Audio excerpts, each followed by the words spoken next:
इंदिरा भवन पर जिस इंदिरा मां ने हमारे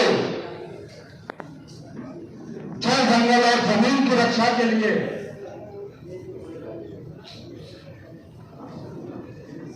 देश की आजादी के बाद बाबा साहब के संविधान निर्माण के बाद स्वर्गीय इंदिरा गांधी जी ने जो हमें अधिकार दिया है, आज इस मंच से मैं सर्वप्रथम प्रकृति शक्ति बलदेव के चरणों को नमन करता हूं, हमारे पूर्वज बिरसा मुंडा जी को नमन करता हूं, पंडित गुरु जी को नमन करता हूं, बाबा साहब अम्बेडकर जी को नमन करता हूं और हमें अधिकार देने वाली माता इंदिरा गांधी जी के चरणों को नमन करता हूं। साथियों, साथ ही आज जो जिम्मेदारी और जो दायित्व मुझे माननीय हमारे देश के नेता आदरणीय राहुल गांधी जी, आदरणीय खड़गे जी और हमारे मध्य प्रदेश के भावी मुख्यमंत्री श्री कमलनाथ जी और मंच पर बैठे हमारे सभी शीर्ष नेताओं ने जो आशीर्वाद देकर के आज इस मंच पर पहुंचाया है, मैं सभी को चरण छूकर प्रणाम करता हूं, स्वागत और अभिनंदन करता हूं। साथ ही मुझे जन्म देने वाले मेरे माता पिता यहाँ पर है, आज मैं मेरे माता पिता के चरणों को छूकर के मैं उनसे आशीर्वाद लेता हूं और मेरे साथ में मुझे आदि शक्ति के रूप में, नारी शक्ति के रूप में मेरी अर्धांगिनी प्रीति भी यहाँ है, मैं उसका भी स्वागत वंदन अभिनंदन करता हूं कि आज ऐसे संघर्ष के दौर में वो मेरे साथ में खड़ी है। और खुशी की बात है कि हमारे मध्य प्रदेश के सर्वमान्य नेता और पूर्व केंद्रीय मंत्री आदरणीय पचौरी जी के नेतृत्व में और हमारे बैतूल जिले के सर्वमान्य नेता आदरणीय सुखदेव पांडे जी के मार्गदर्शन में और मेरे बड़े भाई जिन्होंने हमेशा मुझे छोटे भाई के रूप में माना, मेरे बड़े भाई ओमकार सिंह मरकाम जी, आदरणीय अजय शाह जी, आदरणीय हमारे पूर्व मंत्री पीसी शर्मा जी और हमारे कांग्रेस कार्यालय के प्रभारी आदरणीय राजीव सिंह जी, हमारे बैतूल जिले के पूर्व मंत्री आदरणीय प्रताप सिंह उइके जी, जेपी धनोरिया साहब, प्रकाश सिंह देव जी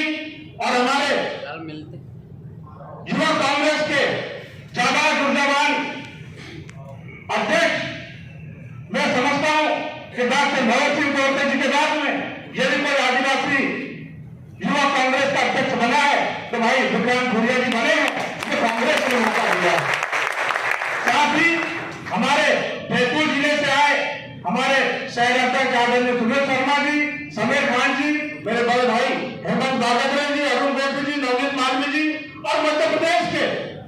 जितने भी अलग अलग जिलों से धार, झाबुआ, रतलाम, अलीराजपुर, बड़वानी, खरगोन, देवास, जहां जहां से हमारे आदिवासी भाई बहन आए, मैं सभी का दिल से धन्यवाद ज्ञापित करता हूं। साथियों, मैं ज्यादा बात तो नहीं करूंगा। जब मैं 2006 में यहाँ पे कॉलेज पढ़ने के लिए आया था, हमीदिया कॉलेज में जब मैंने एडमिशन लिया था, तो सबसे ऊपर हमीदिया कॉलेज के बोर्ड पे मेरे बड़े भाई सुखदेव पांडे जी का नाम देकर अध्यक्ष के रूप में। मेरे सीनियर थे परमेश्वर भगत जी, उन्होंने बताया कि आपके बैतूल जिले के वो शख्स है जिन्होंने राजधानी की कॉलेज में सबसे बड़े कॉलेज में आकर के अध्यक्ष का पद संभाला। जब से मेरे मन में सोच आई और मैं राजनीति की ओर अग्रसर हुआ और साथ ही मुझे राजनीति के बारे में कभी कोई पता नहीं था। हम अपने हक अधिकारों की लड़ाई हम लड़ते थे। मेरे भाई यहाँ पे राकेश यादव जी, नवीन चौबे जी हुआ करते थे और जब पूर्व केंद्रीय मंत्री आदरणीय सुरेश पचौड़ी जी से हम मिलने जाते थे, हम कभी मुलाकात भी नहीं कर पाते, लेकिन भीड़ का हिस्सा बन के जरूर जाते थे कि एक न एक बार मुलाकात जरूर होगी। लेकिन आज ये बड़े गर्व के साथ मैं कहना चाहूंगा कि ये वही संविधान है और ये वही कांग्रेस है जिस व्यक्ति को मिलने के लिए मैं भीड़ का हिस्सा बन के जाता था, आज उनके मार्गदर्शन में पदभार ग्रहण कर रहा हूं साथी। तो ये मौका हमें संविधान ने दिया और अंतिम पंक्ति के अंतिम व्यक्ति को आगे आने का अवसर कांग्रेस पार्टी ने यह करके दिखाया है। महज 25 साल की उम्र में मुझे सांसद का चुनाव लड़ाया, मैं 4.5 लाख वोट मैंने हुए, मैं चुनाव हारा, लेकिन मैंने अपने संघर्ष का जज्बा और जुनून कभी त्यागा नहीं और मेरे अंदर आज भी संघर्ष का वो जोश, वो जज्बा, वो जुनून है, क्योंकि मेरे पीछे आदरणीय कमलनाथ जी, आदरणीय सुखदेव पांसे जी, आदरणीय ओमकार सिंह मरकाम जी, आदरणीय अजय शाह जी, विक्रांत धुलिया जी और हमारे सुरेश पचौड़ी जैसे बड़े वरिष्ठ नेताओं का हाथ है। और मैं विश्वास दिलाता हूं इस मंच से कि जिस पद को आपने मुझे दिया है, मैं बखूबी उसे अंजाम तक पहुंचाने की पूरी और पूरी कोशिश करूंगा। और साथ ही जिस प्रकार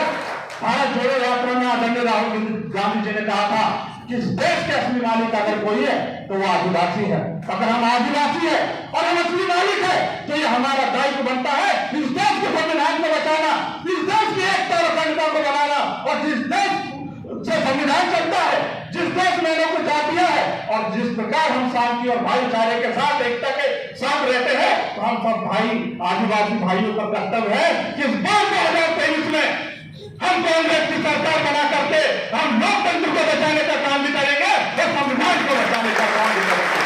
और रही बात हमारे भविष्य का, तो हमारे भविष्य को बनाने के लिए हमारे नेता लोग बैठे हुए हैं और मैं ज्यादा बात तो नहीं कहूंगा कि हौसला व मंजर भी आएगा,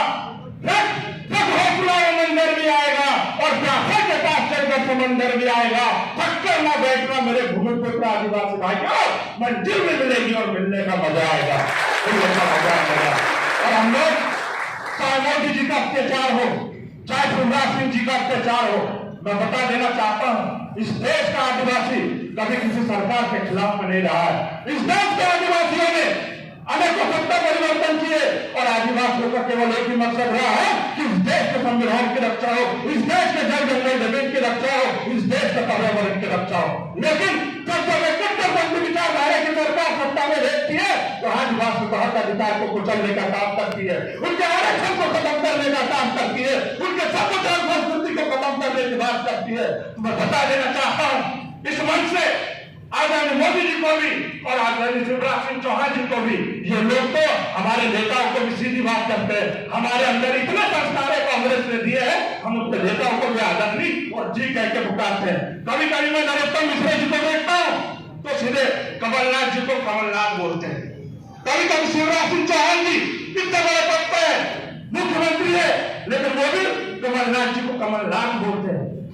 ऐसे संस्कार हमें कांग्रेस पार्टी ने दिए हैं, हम किसी को सीधी बात नहीं बोलते, हम सम्मान से बोलते हैं। अगर हम आपका विरोध भी करेंगे तो संविधान के दायरे में रहकर करेंगे, अगर आपको सत्ता से बाहर भी करेंगे तो संविधान के दायरे में रहकर आपको सत्ता से बाहर करेंगे। क्योंकि ये देश संस्कृतियों का देश है जहाँ पर नदियों को भी माता को पुकारा जाता है, जहाँ पे बड़े बुजुर्गों का सम्मान किया जाता है, चाहे हिंदू हो, मुस्लिम हो, सिख हो, ईसाई हो, हर धर्म को एक साथ लेकर चलने की ये खून और ये जज्बा राजू जी के संघर्ष ने और इंदिरा जी के संघर्ष ने, उसके खून ने इस देश को सीखा है। तो ये हमारा भी दायित्व बनता है, अधिकार बनता है कि हम आने वाले समय में मुंहतोड़ जवाब देकर के भारतीय जनता पार्टी को उसकी गलत नीतियों के कारण उखाड़ के फेंकेंगे। और आज जितने भी अतिथि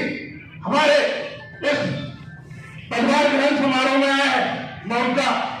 तहे से चरण छूकर कोटि कोटि वंदन और अभिनंदन करता हूं। और जितने भी हमारे भाई आए, मैं आप सबका भी कोटि वो कोटि वंदन और अभिनंदन करता हूं। बोलो भारत माता की, भारत माता की, एक तीर एक कमान, आदिवासी एक समान, एक तीर एक कमान, आदिवासी एक समान, जय जय कमलनाथ, जय जय कमलनाथ, जय जय कमलनाथ, जय जय कमलनाथ। कांग्रेस पार्टी जिंदाबाद, जिंदाबाद, जिंदाबाद, कांग्रेस पार्टी जिंदाबाद, जिंदाबाद, जिंदाबाद। संविधान, जय आदिवासी, जय कांग्रेस।